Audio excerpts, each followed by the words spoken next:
In today's video, I am going to be breaking down the 1 and 2 motion jump shot and which one that you should choose. Obviously the benefits and downfalls to each one as well. Okay, so let's start off with a 1 motion jump shot. What is that? So basically what that is when you go up for your shot, you are all 1 motion to release that ball. Meanwhile, with a 2 motion jump shot, what you are looking at is when you are going up for your shot, you essentially pause here and then you release. You pause at your set point and then you release the ball. There is a difference between the two and when you should use the 1 motion and when you should use the 2 motion. It really comes down to the type of player. Okay, so let's start with the 1 motion. Why would you use a 1 motion shot? And why are so many younger players using a 1 motion shot as well? Well, this is all due to the fact that many great shooters use a 1 motion jump shot, Steph Curry being one of them. And obviously, when you are a kid, you always want to imitate your favorite basketball player. That's not always the best idea. However, it is useful to try and find a type of shot that works for you. Now, when you're talking about a 1 motion shot, that's again the one that where you're all in 1 motion to shoot that ball. When would this be beneficial? Well, it actually benefits younger players. It benefits weaker players, and to some players, it just totally works better than a 2 motion shot. Now, why does it benefit a 1 motion shooter if they're younger or if they're a weaker player? This benefits them because with a 1 motion jump shot, they're getting a lot of their power from their legs, and it's more energy transfer from their legs into their lower back, into their shoulders, and into their release. This is why you would want a 1 motion jump shot.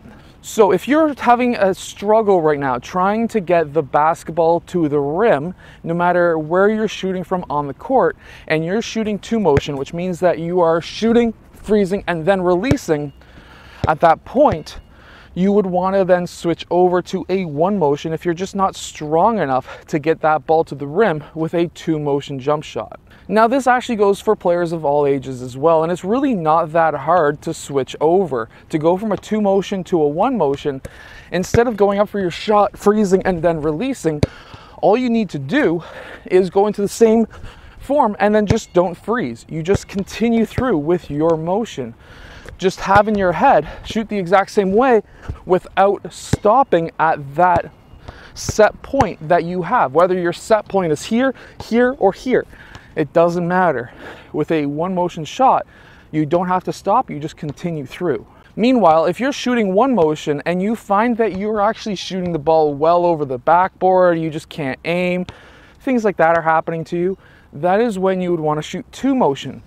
2 motion is generally for players who have a stronger upper body, who may or may not have a weaker lower body, but a very strong upper body. Somebody like a Dwight Howard as an example, where he's just absolutely jacked on the upper body.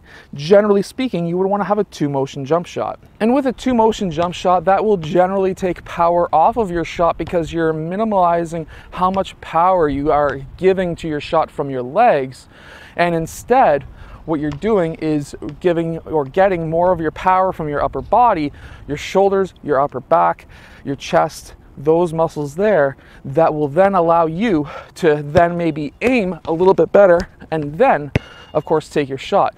Now, when you're taking a 2 motion jump shot, there's 2 different ways of doing this shot. So number 1 is you can go up for your shot and you can shoot right at the top, right at the peak of your jump. Or if you want to shoot more like a Ray Allen, you can then aim the ball a little bit better. So if you're having troubles even aiming the ball where you want it to go, a 2 motion jump shot, more like a Ray Allen, where when you go up for your shot, you're actually on your way down when you're releasing that ball. That's going to give you extra time to then aim that ball and get where you want it to go. However, that does take a ton of power off of your shot. So if you're not strong enough, I wouldn't do that. So when you're shooting a ball, it's always a good idea to see what works for you. There's so many players who will just go on the court and chuck up any shot that they can instead of trying to perfect what they have. And to me, I always like to say, try this. If you're trying to change your shot, let's say you think that your elbow's a bit out because maybe the ball keeps on going a little left. Well, you know what? Why don't you try 2 different ways of fixing that? Take 100 shots with your elbow in, the exact same tilt as what you had before, and then take another 100 shots with your elbow still out and a little bit more tilt on your shot. Test both of those out. Out of 100 shots on each, which one was a higher percentage of going in? And then choose that form.